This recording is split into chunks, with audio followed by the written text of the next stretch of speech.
Well, hello again. I've seen a reasonable amount of piffle being peddled this week, so I thought it was worth doing a video. Set the timer. I don't really want it to go more than 30 minutes. Now, it's, what is it, the 6th, Sunday the 6th of April, 2025. It's about 12:30, around midday, which is why I'm in a lot of shadow, because the sun is pretty much up there. Thank goodness. Oh dear, so what have I seen this week? There's a new Bob Lazar movie out. You know, the guy that wants to keep out of the limelight. He's got another documentary. He's got another movie out. It's called S4, the Bob Lazar story. I bet it doesn't mention Kirk Meyer, or the fact that he was a technician for radiation monitoring devices. That's why he's on the in the telephone book at Los Alamos. You know, if you look at it, Bob Lazar, KM. Kirk Meyer, technician, not a physicist. Yeah, and yeah, he's Bob Lazar is, of course, another fake whistleblower. He won't talk to Arrow. He said as soon as Arrow was set up, he said he wasn't interested in talking to Arrow, and it's for the same reason none of the other fake whistleblowers are remotely interested in talking to Arrow, because they know as soon as they do, their stories will be looked into, and they'll be dismissed as science fiction rubbish. And that's why Bob Lazar doesn't want to know anything about talking to Arrow. Now, if Bob Lazar and these other fake whistleblowers were in fact for real, they would be knocking Arrow's door down to get their stories verified.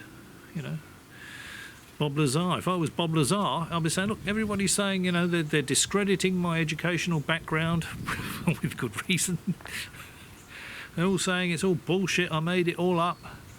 Can you please verify my story, John Kozlowski? Please. That's what would really be happening. Grush would be saying, all these people would be saying the same thing. Please, please, Arrow, verify what I'm telling you, because people think I'm a bullshitter. And of course they won't do that, because they are bullshitters. None of it is real. Arrow will find that out very quickly. That's why they don't want to know anything about Arrow. So, hang on, I'll sort of run ahead here a bit. I remembered that bit, so I've sort of gone over a page and a bit. So yeah, Bob Lazar would love to be able to rub everyone's noses in it and say "told you so," and the only way he can do that is by getting his story verified by Arrow. He won't do that because he knows Arrow can't possibly verify it, because it's rubbish. Bob Lazar's a fantasist. So, why do you think, you know, Bob Lazar said he was a physicist, you know, though his qualifications can't be verified, he's not in any of the university yearbooks. He was done for pandering, and he gave his occupation as a self-employed photo processor. And since his claimed stint at S4, he has never worked as a physicist for anyone else. No one's hired him as a physicist. He's worked for himself, selling little bits of you know, nuclear material, this, that and the other. But you don't need to be a nuclear physicist to do that. So why do you think he has never worked as a physicist for anyone else after his claimed stint at S4? It's because he's not a physicist. Stanton Friedman, one of my favourite frauds, he said, in the UFO business, they're all frauds. He said that, now Stanton Friedman was a real physicist. He didn't have a PhD, but he had a master's, okay? He worked in nuclear physics. And whenever him and Bob Lazar were at one of these UFO conferences together and they were giving talks, he always tried to pin Bob Lazar down so he could have a chat with him, and Lazar would not sit down with him. Stanton Friedman said Bob Lazar is no physicist. He knew that Bob Lazar knew he couldn't sit down with a real physicist and talk physics. That's why he always used to run away from Stanton Friedman, just like he's running away from Arrow, because it's all bullshit. You know, even our old mate Eric Davis, that used to say he's working on all this stuff, now suddenly he's saying, well, he's only been told that ET's coming here because he thinks he might get subpoenaed. Keep backpedaling, eh, Dr. Davis? You know, he said Bob Lazar made up the whole cockamamie story. They're Eric Davis's actual words. Bob Lazar made up the whole cockamamie story. And I'll leave a link below to an article that you can read if you like, where Eric Davis is explaining it, and he says that he knew people that worked there. He knew who knew Bob Lazar's supervisor, and he was a technician working on radiation monitoring devices, you know, radiation monitor thing, well, wherever you pin it. So Bob Lazar, not a physicist, not working on alien spacecraft. You know, if you look into Bob Lazar's background, it becomes obvious very quickly that he's no physicist. The S4 story, Bob Lazar's alien spacecraft story, is all science fiction rubbish. That's the bottom line. Don't waste your time with Bob Lazar or any of these bloody piffle peddlers. I saw Ryan Graves is apparently he's got the begging bowl out for another yet another UAP non-profit. We need your money. We need your money. Send us your money so we can research this. We can push for disclosure when there's nothing to disclose. He's pushing, I think, the air safety angle of it, but never in the history of human flight has any kind of aircraft ever been brought down by an alien spacecraft. So remember, these not-for-profit organisations pay their executives and their employees good salaries. That's your money. You know, it might the CEO, you know, might be getting $400,000 a year in this non-profit organisation.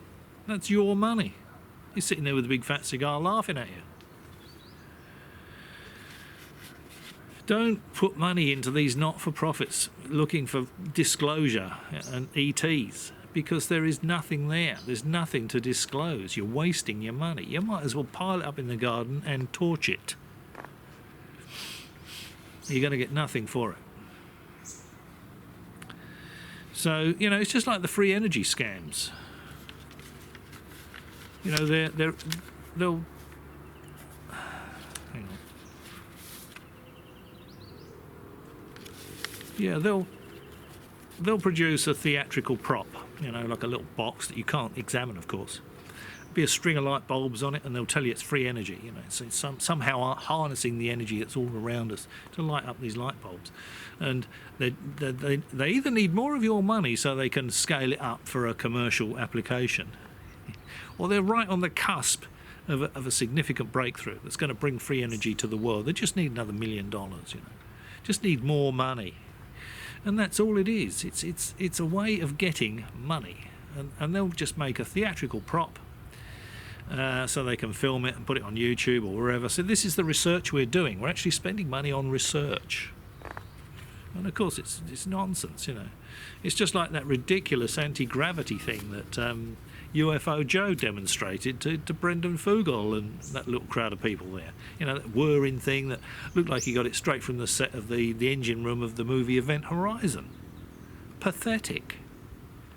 You know, yet Hal Puthoff's in the background bouncing up and down with excitement, you know. Brendan Fugel was there because he needed to be milked. They needed more money. Nothing come of that because it's science fiction rubbish. And Brendan Fugel was fleeced. And now he knows that. He's also being fleeced with Skinwalker Ranch. You know, it's all complete and utter rubbish. So,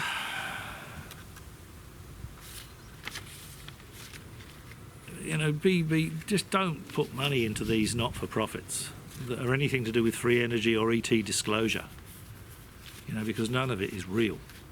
There's no such thing as free energy. You know, as I've said before, if there was, Musk would know all about it. Musk would be selling the devices for your house.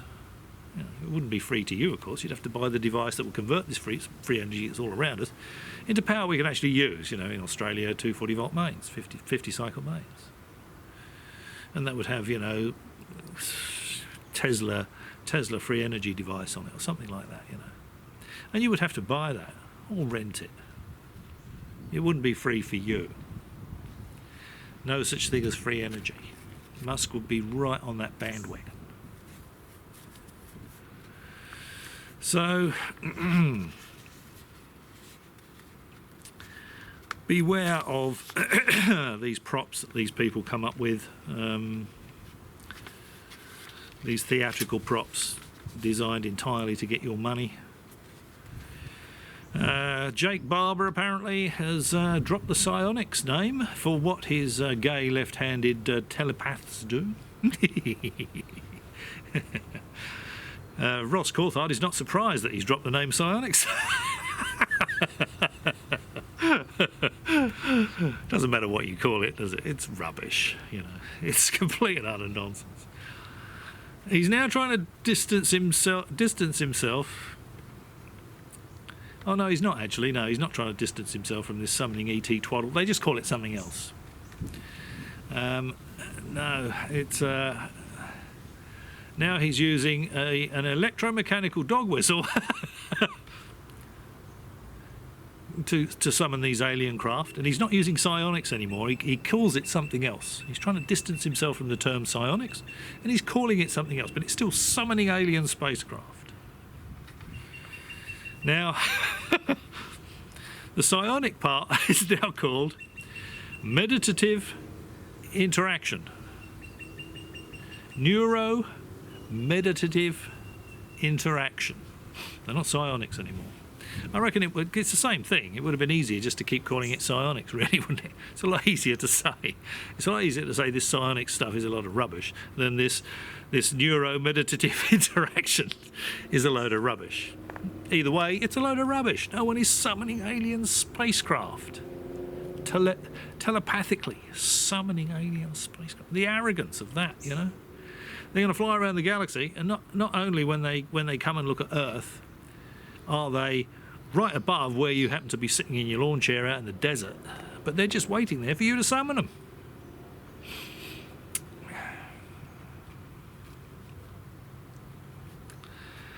So Barber tells us his outfit Skywatcher now has 6 levels of data collection, or 6 levels of investigation. Now, number 1 is preliminary observation. That's where he takes his gay left-handed, whatever you call them these days, telepathically summoning alien spacecraft out in the desert with a few people, and they should see bright lights moving around in the sky. They never come close, they're always in the distance, you know. So he's probably got his mates out there flying some drones around with some very bright LEDs on, and of course there's now 6,000 Starlink satellites in low Earth orbit. So on a clear night, you're always going to see Starlink satellites going over, you know. Are they using Starlink satellites as a prop? You know, look at this, you know. Get your checkbooks out, everyone. There it is. My gay friend here, gay left-handed friend, is telepathically summoning these, very high up, of course. He can't summon them to sort of come and land and say hello. No, can't do that. But he can summon them to fly over. Yeah. So that's number 1, preliminary observation. Now, number 2, structured data collection. Now, what exactly does that mean? Structured data collection. How would you collect data about a bright light in the distance? Okay, you might have a marine radar on top of your van. You could sweep around and say, oh yeah, I'm detecting those two. They're 5 miles away. You know, you wouldn't be able to tell the altitude, but looking at a marine radar. But you'd be able to say, yeah, okay, it's on a bearing of whatever it is, and it's 4 miles. It's on a bearing of whatever it is, and it's 4.2 miles. And that's because they're a couple of guys in the desert flying these things around, and you both of them would have been on the same pickup truck, you know. And the guys are sitting there drinking their Jack Daniels, probably flying these things around, thinking what a bunch of mugs these people are. Obviously, with a little marine radar on a van, you're not going to be able to see Starlink satellites. They're just too high up. But is that what structured data collection is? Now, does this involve his electromechanical dog whistle? Now, just think about that for a minute. They're using the telepathy, but they're also saying they're getting good results by using this electromechanical dog whistle. Okay, so you've got a car battery and you've got something on there that's going to rotate, is it? Where's the mechanical part come into it? Or is it piezo, maybe? Is it some sort of piezo device? They're electromechanical, aren't they? Could be because they mechanically vibrate, bit of piezo, bit of crystal, bit of piezo quartz crystal. Is he using something like that? You know, that it's insulting the intelligence of a cheese and pickle sandwich, isn't it? That you could stick a lawn chair out in the desert, summon aliens that have flown light years across space. You can summon them with a piezoelectric tweeter,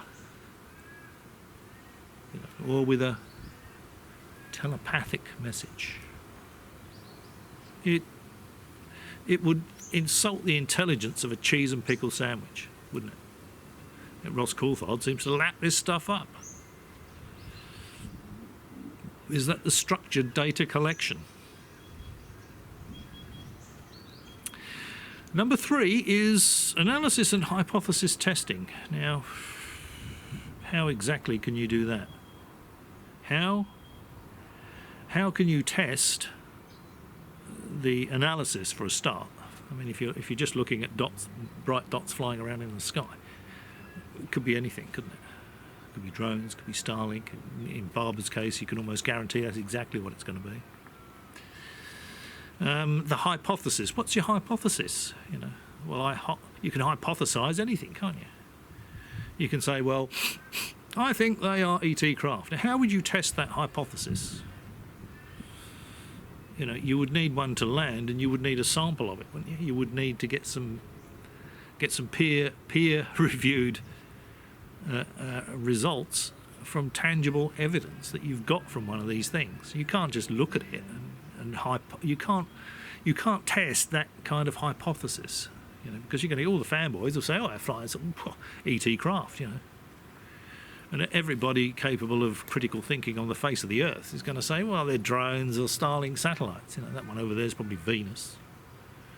You know, how can you test that hypothesis? Well, actually, you can with the Starlink satellites and Venus, come to think of it, can't you? Because there is a Starlink satellite tracker. So you could look that up and you could say, okay, yeah, that's number 301. That one's gone across there. That's number 305. So you could test that. And of course, the astronomy guide will tell you on that bearing above the horizon is Venus. So you could actually test that. In all fairness, you could, couldn't you? What you couldn't test with a hypothesis is bright lights moving around in the distance. Up and down, round and round, you know. If they were near an airport, you probably could. As I've said to you before, you know, landing lights on aircraft, if you're looking straight at them, when they're coming down, they're doing all this. Like quite unusual movements because they're bouncing around in the thicker air as they're coming into land. Of course, then the landing lights either drop below a hilltop or the plane will turn off and that will be that. You won't see them. So you could test that, but you would need to do a little bit of research. Flight radar 24, flight aware or whatever, as to, you know, the time and the bearing and all that sort of stuff. You can probably work out what flights they are. So you probably could test it. So if you hypothesised that it was an alien spacecraft and then you looked and said, oh, actually no, that's an A380, Emirates A380, it's just come from Dubai, you know, here's the evidence that that's what that was, then that's hypothesis is rejected, isn't it? If it's just a couple of lights moving around in the sky, it could be anything. Now, 4 is independent verification and peer review. Now, I don't think it's going to get beyond that. I don't think it will get to number 4 because independent verification and peer review is going to require tangible evidence. You can't look at a video of bright lights in the sky and form an opinion. As monumental as their alien spacecraft. You just can't. 5, public disclosure and review. As I said, it's not going to get to that. 6, full disclosure and interaction.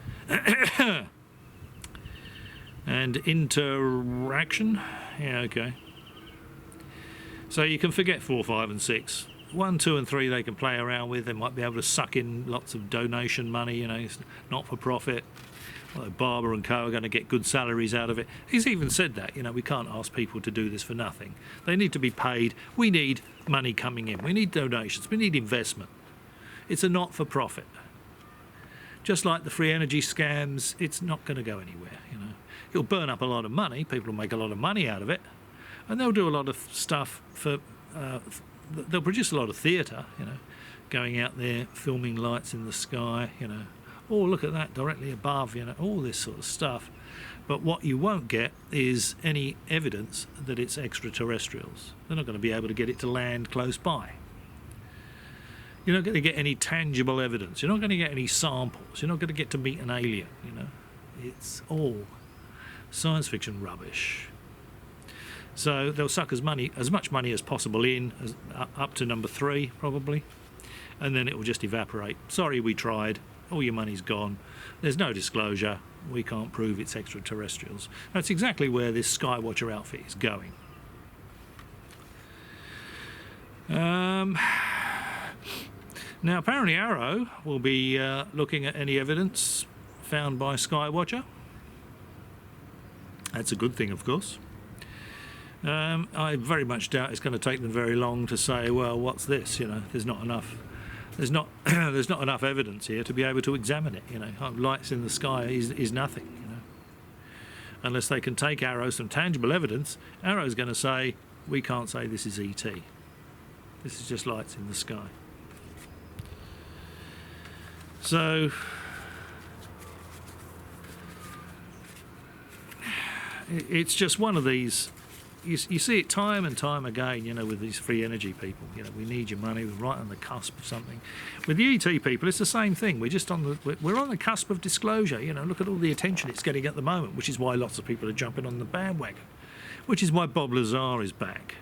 You know, which is why there's this new all-star disclosure documentary that was presented at South by Southwest. You know, it's because they're milking it. Because there's a bit of interest in it at the moment. They're milking it while they can because they know where it's going. It's going down the girdler, and it's not going to take long to do it either.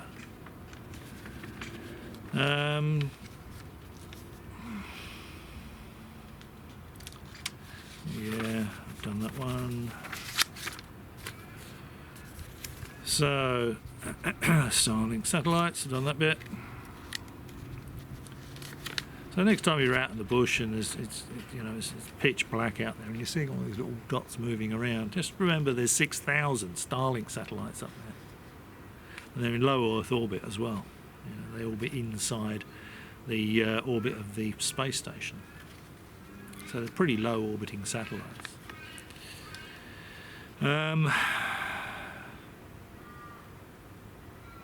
Yeah, electromechanical dog whistle, as I said, insults the intelligence of a cheese and pickle sandwich. It's just nonsense.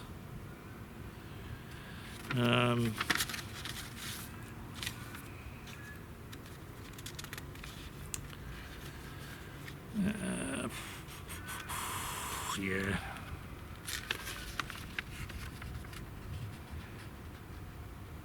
Yeah. Yeah, I've done that as well. I mean, as long as they don't get someone like Hal Puthoff and Eric Davis to do the peer review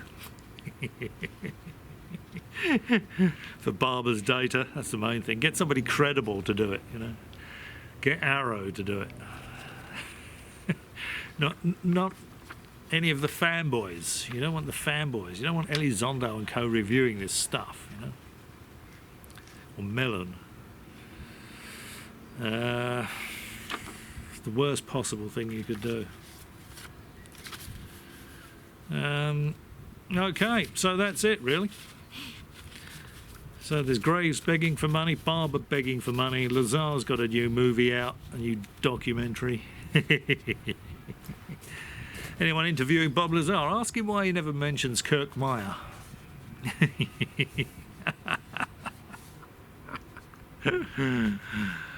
It's all complete and utter rubbish. Absolute rubbish. Don't be sucked in by it. Don't give any of these "we're pushing for disclosure" outfits your money, because it will never come. There is nothing to disclose. And with that, as usual, I'll thank you for if you struggled through the video all the way to this point. Many thanks for watching. And maybe I'll catch you again.